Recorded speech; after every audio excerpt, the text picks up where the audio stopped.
Maharashtra superfast news चॅनलमध्ये आपले सहर्ष स्वागत आहे। खास सत्याची थार लेखणीची महाराष्ट्रातील ताज्या आणि वेगवान बातम्या पाहण्यासाठी आपल्या हक्काचे चॅनल शेअर करा, लाईक करा आणि सबस्क्राईब करा। धन्यवाद। काशीद बीचवर मृत्यूचं गूढ।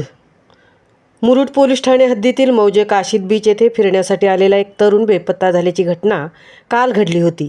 सोमनाथ राजेंद्र भोसले, मूळ राहणार शिर्डी, सध्या राहणार हडपसर, काळीवाडी, पुणे, हा त्याच्या मित्रमैत्रिणींसह काशीद येथे आला असता तो हरवल्याने मुरुड पोलीस ठाण्यात मनुष्य हरवल्याची नोंद मिसिंग रजिस्टर नंबर 1/2026 करण्यात आली होती।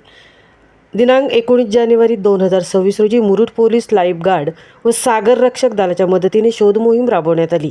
सायंकाळी सुमारे 4 वाजता काशीद बीच येथे सदर तरुणाचा मृतदेह आढळून आला। घटनेबाबत पुढील कायदेशीर कार्यवाही तपास पोलीस निरीक्षक कांबळे यांच्या मार्गदर्शनाखाली API गदमले करीत असल्याची माहिती मुरुड पोलिसांनी दिली आहे। महाराष्ट्र सुपरफास्टसाठी संजय खांबेटेंसह तृप्ती भोईर, म्हसळा।